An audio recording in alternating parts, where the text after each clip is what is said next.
Good morning everybody. The opinion ministry में आप सभी का हार्दिक स्वागत और अभिनंदन है। कल हमने शाम को जो वीडियोस आई थी PYQ कवर किए थे ज्योग्राफी के। आज उसकी ही क्लास 3 है, उसे हम आगे बढ़ाने जा रहे हैं। ठीक है, ये PYQ ही क्यों, व्हाट, वाई PYQ, क्यों, क्वेश्चन मार्क। PYQ से आपकी जैसे सर्वांगीण विकास हो रहा है। देखो एक चीज़ बताओ, ऐसा देखा गया है आमतौर पर कि माना कि यूपीएससी ने यह प्रश्न पूछ लिया 1 2 3 4 इसके ऑप्शन दे दिए। मेंस में क्या करते हैं वो, लगभग ये जो ऑप्शन है ना, ये अगर आप में मतलब वो कहते हैं कि स्मार्ट तैयारी अगर आप कर रहे हो स्मार्ट, तो वो ऑप्शन को इन्हीं ऑप्शंस में से लगभग इन्हीं ऑप्शंस में से मेंस में प्रश्न बना के दे देते हैं। इसको जो कि रणनीति से पढ़ने वाला होगा वो इनको कवर करेगा कि ये ऑप्शन क्या कह रहा है, इनका क्रॉस चेक करेगा वापस से। तो इसीलिए PY क्यों और वाई ये सब क्यों, इतना ये सब क्यों, बिकॉज ऑफ ये जो जगह है ना, ये यहाँ पे वही जाते हैं जो अपने आप से लड़ते हैं। लाल बहादुर शास्त्री नेशनल एकेडमी, जो कि आप सबका सपना है, इसका नाम आते ही दिल में जलन होती है, मतलब दिल में मतलब बैठ जाता है दिल। जैसे हम वो एक झूला होता था बचपन में खाते थे, बिल्कुल ऐसा होता है, बहुत ऊंचा, मतलब उसको पता नहीं आपके वहाँ क्या कहते हैं, बिल्कुल ऐसे गोल होता है, यहाँ पे वो लगी होती है मतलब उसमें बैठने की, और ये बीच में ऐसा वो चक्र, मतलब चक्र होता है कुल मिला के। ठीक है, तो मतलब जब वो नीचे आता है ना, इस तरह डायरेक्शन होती है, वो ऊपर ऊपर से नीचे आते हैं हम, तो उसमें जो बैठा रहता है ना, उसकी मतलब हृदय में कुछ व्याकुलता होती है उसके, मतलब उसका दिल बैठ जाता है, ऐसा लगता है कि वो गिर रहा है बहुत तेजी से, और ऊपर चला जाता है, थोड़ा हार्ट बीट थोड़ी ऊपर चली जाती है। तो वैसी ही मुझे लगता है कि ये यूपीएससी है। जब आप देखते हो लवासना को तो इस तरीके का आपको भी महसूस होता होगा। ठीक है, तो आगे बढ़ रहे थे कि क्या है, तो मेन प्रश्न था हमारा कि महासागर किसी सतह पर किसी निश्चित स्थान पर दो क्रमिक ज्वारों के घटित होने में लगा समय, तो समय क्या था, तो ये है 12 घंटे 26 मिनट, इसका उत्तर होगा। ओके, आगे का प्रश्न है हमारा sir, what is black hole. Black hole क्या है, एक विशाल कृष्ण तारा जिसका इसकी सतह पर गुरुत्व के कारण त्वरण शून्य है, तारा जिसका इसकी सतह पर गुरुत्व के कारण त्वरण मध्यम है, एक तारा जो अपने आप में टूट गया है और जिसका इसकी सतह पर गुरुत्व के कारण त्वरण वृत्त है। हो गए, एक तारा जो अपने आप में टूट गया है जिसका इसकी सतह पर गुरुत्व के कारण त्वरण शून्य है, इसका उत्तर होगा सी। ओके, इसका उत्तर होगा सी। भारत के निम्नलिखित राज्य में से कौन सा संघ राज्य क्षेत्र भौगोलिक क्षेत्र की दृष्टि से सबसे छोटा है। संघ राज्य क्षेत्र मतलब यूनियन टेरिटरी, यूटी। तो कौन सा सबसे छोटा है क्षेत्र के मामले में, मतलब भौगोलिक के मामले में कौन सा सबसे छोटा है, तो इनसे कौन सा सबसे छोटा होगा, आपको इसका उत्तर मालूम है, लक्षद्वीप।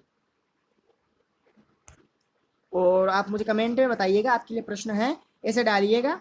मतलब पहला क्वेश्चन तो यही है कि कौन सा भारत का कौन सा राज्य, कौन सा स्टेट लार्जेस्ट है, दूसरा कौन सा स्टेट सबसे छोटा है। ओके, ये बताइएगा। सबसे मतलब नॉर्मल टाइप के हैं, बच्चों को पूछते हैं ऐसे सवाल। अब है कि भैया पोलर फ्रंट थ्योरी निम्नलिखित में से किसे पोलर फ्रंट थ्योरी से अनिवार्य रूप से संबंधित कहा जा सकता है, तो इनसे क्या संबंधित होता है, प्रति चक्रवात, उष्ण कटिबंधीय चक्रवात, टेम्परेट साइक्लोन और अंत उष्ण कटिबंधीय अभिसरण। तो इसमें आएगा अपने शीतोष्ण चक्रवात। ओके, अगला क्वेश्चन है, ब्रह्मपुत्र और सिंधु नदियां पूर्ववर्ती नदियां हैं, एक पूर्ववर्ती जल निकास अपवाह की सही परिभाषा कौन सी हो सकती है।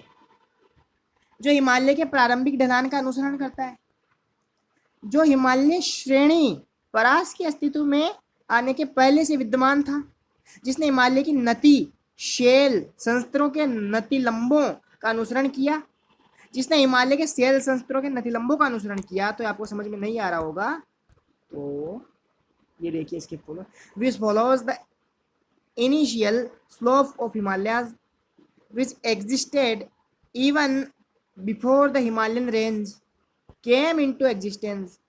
One who followed the rise of Himalayas over the slopes of the rock beds, who followed the supports of the rock bed of the Himalaya. अब इसका सही उत्तर बी होगा, हिमालय श्रेणी के अस्तित्व में आने से पहले ही विद्यमान था। ओके, तो ये हिमालय श्रेणी है पूरी, हिमालय श्रेणी, और ये इससे जो नदी निकलती है इंडस ब्रह्मपुत्र वाली, ब्रह्मपुत्र का तो ये रही।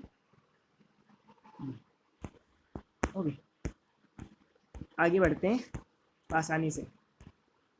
भूविक्षेपी वायु समदाब रेखाओं के समानांतर 600 मीटर की ऊपर ऊंचाई पर बहती है। कथन 1 है। कथन 2, भूविक्षेपी वायु वह क्षैतिज वायु वेग है जिसमें कोरियोलिस बल का क्षैतिज दाब, कोरियोलिस बल क्षैतिज दाब बल का संतुलन करता है। तो इसमें कथन 2 पहला है कि दोनों कथन सही हैं, कथन 2 एक का सही स्पष्टीकरण है, दोनों अलग अलग है, सही हैं, किंतु कथन 2 एक का स्पष्टीकरण नहीं है। कथन 1 सही, 2 गलत, कथन 1 गलत किंतु 2 सही। इसका राइट उत्तर जो कि ये होगा, कथन 1 सही है। भूविक्षेपी वायु समदाब रेखाओं के समानांतर 600 मीटर की ऊंचाई पर बहती है। ओके, तो आप इसको जब भूविक्षेपी वायु का अगर कोई प्रश्न आए ना मेंस में, तो आप इस चीज को लिख सकते हैं क्योंकि ऑथेंटिक है। क्यों कि ये यूपीएससी वाले बंदे ने बनाया है सर, ये मतलब प्रश्न जो बनाए हैं यूपीएससी ने बनाए हैं, तो आप ये लिख सकते हैं, तो काम करेगा। आगे बढ़ते हैं। तो अगला क्वेश्चन ये है सर कि इससे प्रश्न, किस तापीय विद्युत स्टेशन की स्थापना के लिए अत्यावश्यक पूर्वापेक्षाएं निम्नलिखित में से कौन सी? क्या क्या उधर चाहिए होता है हमें? मान लीजिए कि इस जगह पर हमें तापीय विद्युत खोलना है, तो हमें क्या क्या उससे नीड्स हैं कि यहाँ क्या क्या चाहिए, ओके, क्या क्या रिक्वायरमेंट्स है? तो जीवाश्म ईंधन की उपलब्धता, किसी नदी झील या सागर से सन्निकटता, अच्छा परिवहन जाल, किसी शहरी क्षेत्र से सन्निकटता। इसमें क्या चाहिए? 1 2 3, 2 और 4, 2 और 3 और 1 और 3। तो इसका राइट उत्तर होगा ए, 1 2 3, मतलब ये सारी चीजें चाहिए होती है। मतलब जीवाश्म ईंधन की उपलब्धता, किसी नदी झील या सागर से सन्निकटता, अच्छा परिवहन जाल। ओके, आगे बढ़ते हैं। तापमान के विषय में निम्नलिखित में से कौन सा कथन सही है? ए, समताप मंडल में तापमान ऊंचाई के साथ घटता है। Point to be noted, point to be noted. Okay, समताप मंडल में विभिन्न ऊंचाइयों पर तापमान नियत एक समान रहता है। क्षोभ मंडल में तापमान 6.5 डिग्री सेंटीग्रेड प्रति किलोमीटर की औसत दर की ऊंचाई के साथ बढ़ता है। क्षोभ मंडल में 6.5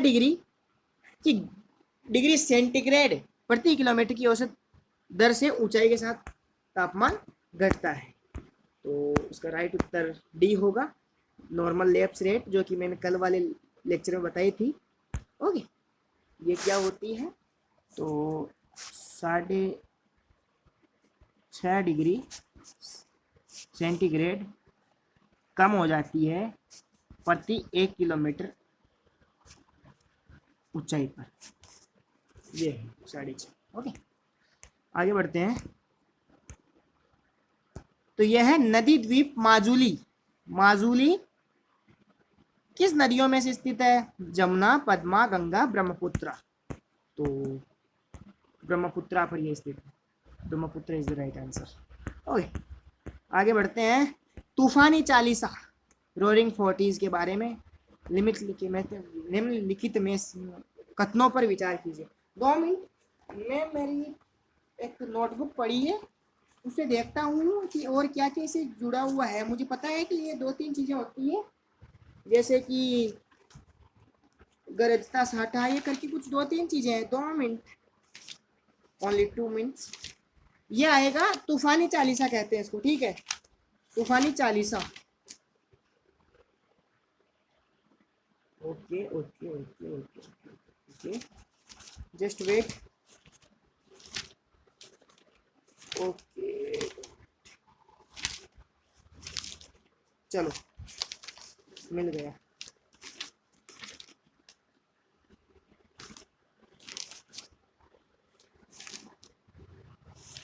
यार मिल ही रहा, पता नहीं क्या हो गया। 2 मिनट में देखता हूँ, शांति बने रहे। हाँ देखो, अब ये है कि वे दक्षिणी गोलार्ध के महासागरों में पाए जाने वाले शक्तिशाली पश्चिमी पवन है। पूर्व से पश्चिम की ओर होने वाली शक्तिशाली वायु प्रवाह का कारण विषुवत से दक्षिणी ध्रुव की ओर विस्थापित हो रही वायु और पृथ्वी के घूर्णन का संयोजन तथा वात रोधों की तरह कार्य करने वाली भू संहतियों का आधिक्य होता है। ओके, तो इसमें क्या है, उत्तर क्या आएगा? मतलब रोरिंग फोर्स क्या है? देखो, इसको चीखता चालीसा भी कहते हैं, चीखता चालीसा। 40 डिग्री मतलब जो साउथ दक्षिणी गोलार्ध में होता है उसको, ठीक है, दक्षिणी गोलार्ध में पाए जाने वाली शक्तिशाली, तो ये तो होगी मेरे हिसाब से। तो इसका उत्तर है सी, 1 और 2 दोनों सही है। ठीक है, अब जब भी मान लीजिए कि ये तूफानी चालीसा के बारे में कोई प्रश्न आए, कोई टिप्पणी आए, तो हमें ये दोनों याद रखने हैं कि यूपीएससी ने इसके बारे में क्या कहा है, ये पॉइंट। अब जो 50 डिग्री, अब मैं बता दूं आपको कि जो 50 डिग्री साउथ अक्षांश पर होता है उसे क्या कहते हैं? उसे कहते हैं गरजता पचासा, गरजता पचासा। और जो 60 डिग्री पर होता है उसे कहते हैं कंपन साटा, कंपन साठा। ओके, याद रखना है आपको।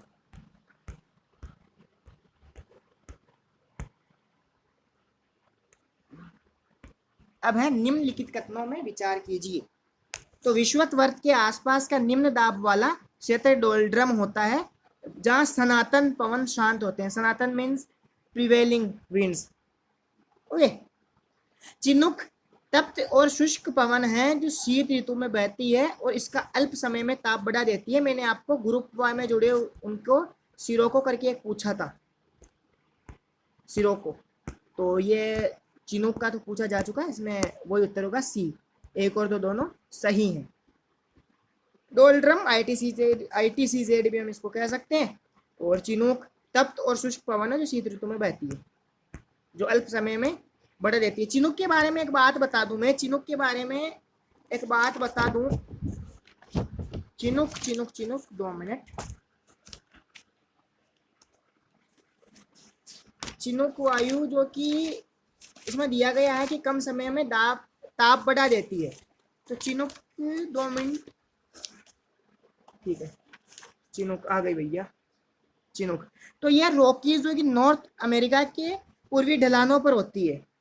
ठीक है, पशुपालन के लिए लाभदायक है। और चारागाह बर्फ, जब ये चलती है यह हवा, जब चारागाह बर्फ मतलब बर्फ से मुक्त हो जाते हैं, जो बर्फ वहां पे पड़ी रहती है उससे, और ये लाभकारी होती है। इसको ना, इसको चिनूक हिम बख्शी भी कहा जाता है। आज मैं क्या कॉपी लेके बैठा हूं, साथ में नोटबुक।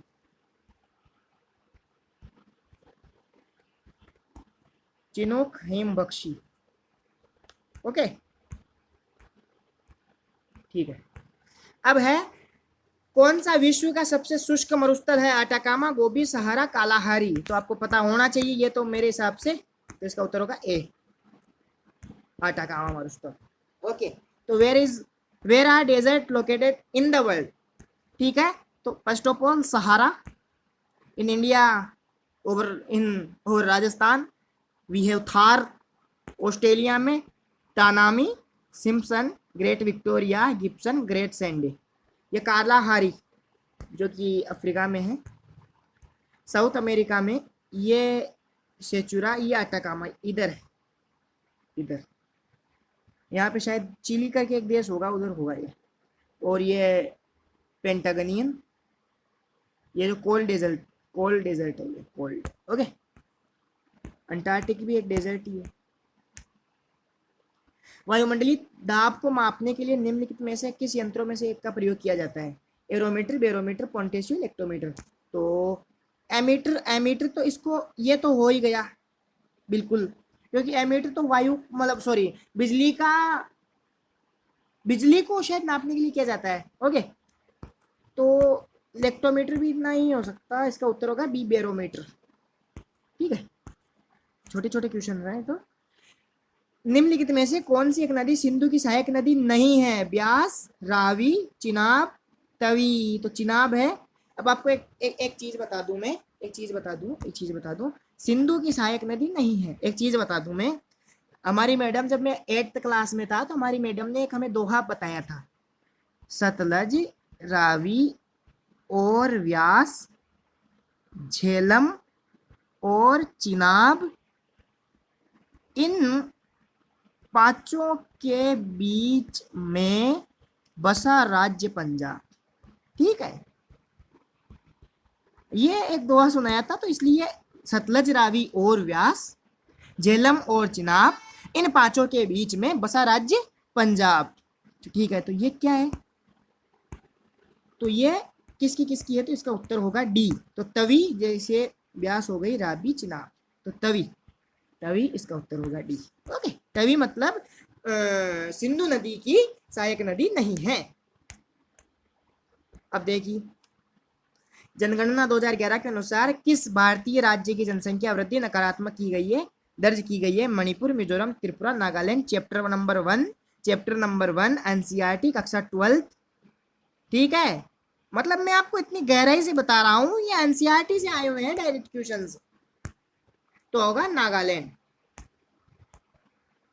जनगणना 2011 के अनुसार स्त्री पुरुष अनुपात के संबंध में भारतीय राज्यों का सही अवरोही क्रम निम्नलिखित में से कौन सा है? मिजोरम, मणिपुर, त्रिपुरा, मेघालय। त्रिपुरा, मणिपुर, मेघालय, मिजोरम। मेघालय, मिजोरम, मणिपुर, मिजोरम, त्रिपुरा, मणिपुर, मेघालय, त्रिपुरा, मिजोरम। तो मेघालय, मणिपुर, मिजोरम, त्रिपुरा, इसका उत्तर होगा। आगे बढ़ते हैं। तो किस प्रकार के मेघ सतत वर्षण के गुण होते हैं? सतत वर्षण, कंटिन्यूअस, मतलब कंटिन्यूअस। पक्षाप, कपासी, कपासी, वर्षा स्तरी, कपासी। तो आपने मेघ वाली कक्षा जो कि मैंने आपको भेजी थी, तो कक्षा नंबर लगभग अपने 10 या 11 होगी शायद इसकी, ग्रुप वालों के लिए जो मेंटरशिप प्रोग्राम में है। तो इसका सही उत्तर वर्षा स्तरी मेघ। किस स्थान पर स्टेपी जलवायु का अनुभव नहीं होता? स्टेपी, शीतोष्ण महाद्वीपीय, प्रिटोरिया, सस्केचुआन, पर्थ, ब्यूनस आयर्स। तो इसका उत्तर, ये थोड़े मतलब ये हार्ड टाइप का है, तो प्रिटोरिया इसका उत्तर होगा। अब है, संघ राज्य क्षेत्रों में से किस एक में महिला साक्षरता दर सर्वोच्च है? चंडीगढ़, लक्षद्वीप, अंडमान निकोबार, पुडुचेरी। तो इसका उत्तर बी, लक्षद्वीप, महिला साक्षरता दर सर्वोच्च। अब है, निम्नलिखित में से कौन सा तटीय निक्षेपण मीन्स कोस्टल डिपोजिशनल फीचर्स? तो हम बोलो बालूरोधी का स्टेक स्पीड। तो इसका राइट उत्तर होगा सी, स्टेक। अब यह है कि कौन सा, ये देखो 2 पर्सन है जो तटीय प्रदन, खांच, तटीय मेरा, भृगु, हुक। भृगु जो कि आप जब आप अपने फिजिकल ज्योग्राफी 11th क्लास की एक उसमें चैप्टर है, भू आकृतियां कुछ करके चैप्टर है 11th फिजिकल ज्योग्राफी में, चौथा या 5वां चैप्टर है, उसमें मतलब खोलते ही उस चैप्टर को खोलते ही उसके दूसरे पेज पर ये सारी आकृतियां बिल्कुल उसकी एक बकायदा ऊपर की तरफ पेज पर तस्वीर बनाई गई है सर, सारी आकृतियों की। भृगु क्या होता है तो वो पढ़ लीजिएगा। भृगु ये मतलब जो कि भू आकृतियां जो होती है हमारी उससे संबंधित है। तो इसका उत्तर होगा सी, भृगु। शैलों का रासायनिक अपक्षय किस प्रकार के स्थानों पर ज्यादा होता है? शीत और शुष्क रासायनिक अपक्षय, अपक्षय मीन्स कटाव छटाव। उष्ण और आर्द्र जलवायु वाले स्थान, उष्ण और शुष्क जलवायु वाले स्थान, शीत और, देखो ये तो सब पढ़ते हैं कि ये क्यों होता है, इससे क्या बनता है, क्या नहीं बनता है, लेकिन कोई ये नहीं पढ़ता कि भैया कहाँ कहाँ हो सकता है। अपने मतलब दिमाग में जो सारी चीजों को जोड़कर पूरी ज्योग्राफी को एक करके पढ़े ना, उसकी ज्योग्राफी अच्छी होती है सर, मैं तो ये मानता हूँ। तो 20 का उत्तर होगा बी। रिंग ऑफ फायर के संदर्भ में निम्नलिखित कथनों में से कौन सा रिंग ऑफ फायर जान ही गए होंगे, ये अभिसरण पट्टिका सीमाओं का क्षेत्र है, zone of convergence plate boundaries. हो गए लोग सकता है यार, हाँ हाँ हाँ सर हाँ, प्रतीत हो रहा है ना जो पढ़ा है जो सही है या नहीं। ये एक सक्रिय भूकंपी ज्वालामुखी क्षेत्र है। रिंग ऑफ फायर इसलिए कहा जाता है क्योंकि इसके चारों ओर fire fire fire fire means ज्वालामुखी जो एक्टिव है। ये खाई, ये गहरी खाई से संबंधित है। तो एक और दो, दो और तीन, एक एक दो तीन, तो इसका उत्तर पता ही होगा डी, मतलब एक दो तीन सारे के सारे हैं। आगे का उत्तर, कौन सी हिमालय वनस्पति जाति 1800 से 2600 मीटर पर मिलती है? साल, चीड़, स्प्रूस, देवदार। ये कहाँ मिलेगा आपको? एनसीईआरटी भारत भौतिक पर्यावरण, 11th क्लास की एनसीईआरटी है भारत भौतिक पर्यावरण, उसमें से लगभग 5वां या 6ठा चैप्टर है जो कि वनस्पति से संबंधित है, उससे मिलेगा आपको। तो इसका उत्तर होगा देवदार। अब नदियां, कावेरी नदी की सहायक नदी नहीं है, हेमावती, अर्कावती, इंद्रावती, अमरावती। तो इसका राइट उत्तर होगा सी, इंद्रावती। ये थोड़ा फैक्चुअल क्वेश्चन है, ये भी एनसीईआरटी में पार्ट है, अपवाद तंत्र करके तीसरा लेसन है 11th क्लास में, उससे है। अब ये मुझे पता कैसे चल रहा है क्योंकि मैंने पढ़ रखा है पहले, ठीक है। 11th एनसीईआरटी, 12th की एनसीईआरटी, दो किताबें हैं सर। 11th की दोनों, 11th की एक है जिसका नाम है फिजिकल ज्योग्राफी के मूल सिद्धांत करके है, दूसरी है भारत भौतिक पर्यावरण, हिंदी माध्यम वालों के लिए। ये घोट के पी जाइए, मतलब कमांड होनी चाहिए ये कौन से पेज पर क्या लिखा हुआ है, ठीक है, ऐसी कमांड होनी चाहिए। अब आगे का प्रश्न है, कौन सी दशाएं चाय की कृषि के लिए अत्यावश्यक है? उष्ण कटिबंधीय उपोष्ण जलवायु, 150 सेंटीमीटर से 250 सेंटीमीटर परास वाली भारी वर्षा, मृदा में अच्छी मात्रा में चूना चाहिए, चूना चाहिए। ओके, तो बी इसका उत्तर होगा 1 2 3। अगर मृदा में चूना होगा तो चूना, चूना मीन्स लाइम, तो लाइम में वैसे ही फसलें कम लगती है। गांव वाले हो, गांव वाले लगभग तो समझ सकते हो कि क्या चूने में फसल लग सकती है कोई, ठीक है। अब है भारतमाला परियोजना का संबंध किससे है? तो भारतमाला में आपको बता दूं, एनसीईआरटी 12th क्लास भारत लोक और अर्थव्यवस्था में, भारत लोक और अर्थव्यवस्था में 2 मिनट मैं आपको बता दूं, एक चैप्टर है, चैप्टर नंबर 10 होना चाहिए मेरे हिसाब से, या 2 मिनट, परिवहन व संचार करके एक है, परिवहन और संचार करके एक है, पेज नंबर 113 पर यह है, अध्याय नंबर 10 यूनिट 4 में है, परिवहन और संचार इस पार्ट में दिया गया है, ठीक है। ये एक दी हुई है, तो इसमें देखो मैं आपको अभी है ना एक इसका स्क्रीनशॉट ले लो एक, पहले तो मैं इससे संबंधित अभी एक स्क्रीनशॉट भेज रहा हूँ, ये कहाँ से उठाया गया है मैं भेज रहा हूँ अभी अपने ग्रुप जो मेंटरशिप प्रोग्राम वाले हैं उनके लिए मैं भेज रहा हूँ अभी इस लेसन के बाद में कि ये कहाँ से उठाया गया है। ओके, तो इसमें क्या है, सड़कों का संयोजन, पत्तनों और रेलों को जोड़ना, रेलों को परस्पर जोड़ना, नदियों को परस्पर जोड़ना, प्रमुख शहर और गैस पाइपलाइनों। ओके, तो इसका उत्तर ए, इंप्रूविंग रोड कनेक्टिविटी। निम्नलिखित में से कौन सा एक स्थानीय पवन है, स्थानीय लोकल विंड, जो साइबेरिया से बाहर की ओर प्रवाहित होता है? बोरा, पुर्गा, मिस्टल, हेम झंझावात, ब्लिजर्ड। इसका उत्तर होगा पुर्गा। हमने मिस्टल और ब्लिजर्ड पढ़ रखा है, बोरा भी पढ़ रखा है, लेकिन पुर्गा नहीं पढ़ रखा, पढ़ लीजिएगा अच्छे से। अब है भैया कि देखो टाइम भी खूब हो गया आज, तो ये हो गया क्या है, स्टेलेक्टाइट और स्टेलेग्माइट और स्तंभ किसके भू आकृतिक निक्षेप है? बहते हुए पानी, भूमिगत ग्लेशियर, भूमिगत जल।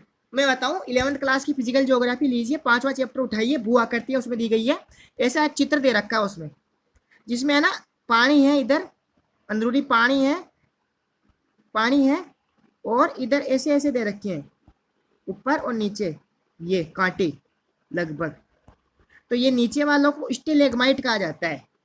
सॉरी मैं कंफ्यूज हो सकता हूँ, लेकिन इन दोनों में से, इनमें से तो एक स्टेलेग्माइट है और इनमें से एक स्टेलेक्टाइट है, ठीक है। तो ये सॉरी सॉरी सॉरी बहते हुए पानी के, घूमने के चलनी बहते हुए पानी के।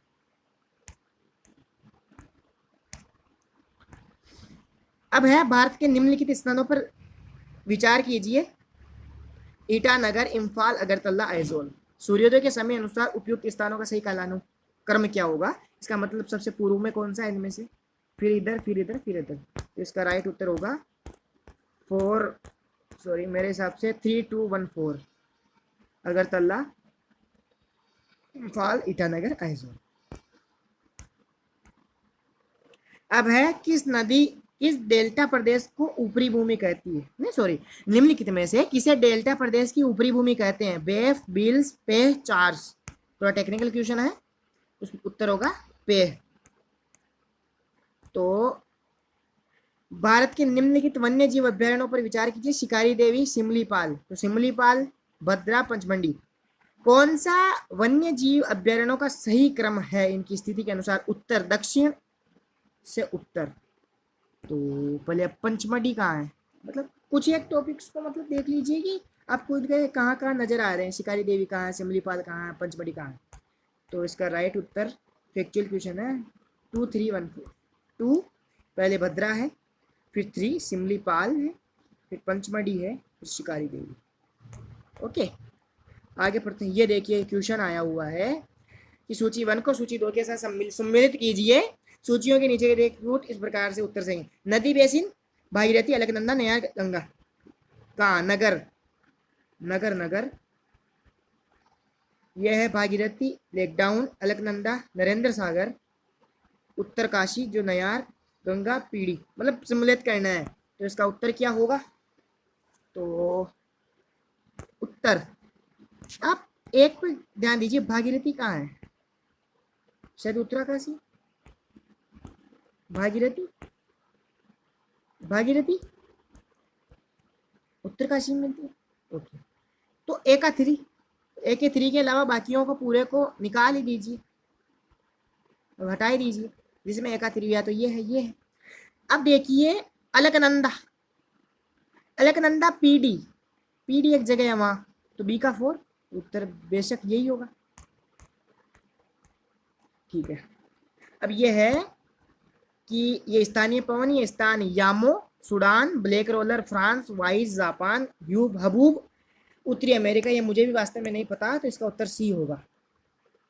ये ए का 3 मतलब यामो जापान में इस तरह का ही नाम लग रहा है, ब्लैक रोलर जो कि उत्तरी अमेरिका में, वाइज जो कि फ्रांस में, और हबूब सूडान में, सूडान में सॉरी। अब ये है भैया कि ये मुख्य पतन है, पतन हमने कल पढ़ लिया था। कोलकाता स्थल रुद्ध क्षेत्र है, मार्मोगांव डेल्टा प्रदेश में स्थिति दर्शानी है, विशाखापट्टनम नदी के किनारे। ठीक है तो ये कोड दिए गए हैं, तो इसका सही उत्तर होगा बी। इसका सही उत्तर होगा बी। बी मीन्स मार्मोगांव, सॉरी ए का 3 जो कोलकाता है वो नदी किनारे के क्षेत्र में है, ठीक है। और जो बी मार्मोगांव है वो ये ज्वार नदमुख के द्वार पर है। सी विशाखापट्टनम जो कि स्थल रुद्ध क्षेत्र है, पारादीप जो कि डेल्टा प्रदेश में है। ओके तो समाप्ति की ओर, तो आज हमारा ये चैप्टर बिल्कुल समाप्ति की ओर है। हमने शुरुआत से लेकर अब तक जितने भी एमसीक्यू पढ़े, मुझे लग रहा होगा कि आपको, अगर आपने पढ़ रखा है अच्छे से, अब देखो लगभग हमने जितने भी क्वेश्चन करे हैं ना, 281 स्लाइड्स हैं, 281 स्लाइड्स में से लगभग हमने जो क्वेश्चन करे हैं ना सर, उनमें से आधे से ज़्यादा, हम आधे से ज़्यादा नहीं कह सकते, कह सकते हैं कि 1/3 क्वेश्चन केवल और केवल एनसीईआरटी से है। मैं स्रोत भी मैंने आपको बताया है कि कहाँ से आए हैं। तो क्या करना है आपको, 11 एनसीईआरटी जो कि भारत भौतिक पर्यावरण है, इंडियन ज्योग्राफी के लिए। इससे पहले एक फिजिकल ज्योग्राफी के मूल सिद्धांत करके आते हैं 11th की। 12th की किताब पहली जो कि अपनी क्या नाम है उसका, मानव भूगोल के मूल सिद्धांत है। दूसरी है भारत, लोग और अर्थव्यवस्था। तो ये किताबें हमें पूरी करनी है सर। तो आज के लिए इतना ही। अब इसके बाद क्या, ज्योग्राफी की 3 क्लासेस में हमने पूरे PYQ कर लिए आज तक के। इसके बाद क्या, इसके बाद जैसे ज्योग्राफी की PYQ हो गए, उसी तरह मैं कोशिश करूंगा कि जैसे ये तीनों क्लासेस फ्री थी, इसके बाद मैं कोशिश करूंगा कि जैसे अभी हिस्ट्री है तो हिस्ट्री के PYQ सारे के सारे, ओके, मैं कोशिश जारी रहेगी मेरी केवल और केवल आपके लिए। तो जैसे ही मुझे मतलब टाइम मिलता है, समय मिलता है, मैं हिस्ट्री की भी ये 2-3 क्लासेज में पूरी करवा दूंगा। और इतना अच्छा प्यार देने के लिए धन्यवाद, जो कि आप बहुत अच्छे से कमेंट भी कर रहे हो। भले ही व्यूज़ कम आ रहे हैं, व्यूज़ से मतलब नहीं है, लेकिन मैं जो समझा रहा हूँ क्या आपको वो बिल्कुल एक्यूरेट समझ में आ रहा है। मेन मुद्दा इज डेट, ये ठीक है। तो पढ़ते रहिए, मुस्कुराते रहिए, हंसते रहिए, खेलते रहिए, मौज लो, रोज लो, ना मिले तो खोज लो, ठीक है। और आज फ्रेंडशिप डे भी है, उसकी आप सभी दोस्तों को हार्दिक बधाई और अभिनंदन। तो थैंक यू फॉर वॉचिंग। और जो भी UPSC वाला कोई कैंडिडेट है जो मतलब जिसका टारगेट 24 या 25 है, तो मुझसे मैसेज कर सकता है। मैकमिलन करके, एस्पिरेंट मैकमिलन करके मेरी टेलीग्राम पर ID है, वहाँ पर आप मुझसे जुड़ सकते हैं। बेसिकली मैं आपको 2 चीज़ें और एक्स्ट्रा बता देना चाहता हूँ, टाइम की तो कमी है ही, लेकिन एक्स्ट्रा चीज़ें बता देना चाहता हूँ 2।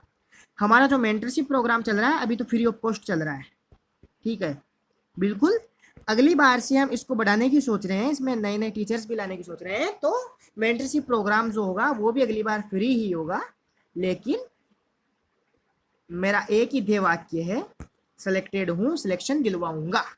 तो फर्स्ट ऑफ ऑल यहाँ आप कह सकते हो कि थैंक यू, क्योंकि थैंक यू कि आपने वीडियो 30 मिनट की वीडियो अब तक आप बने हुए हो, आपकी सब्र, ठीक है। तो मैं टाइम नहीं लूंगा आपका ज़्यादा, अगली वीडियो जो हिस्ट्री पर होगी। तब तक के लिए जय हिंद, जय भारत, मुस्कुराते रहिए, खेलते रहिए और दी ओपिनियन मिनिस्ट्री पर जुड़ते रहिए। Thank you.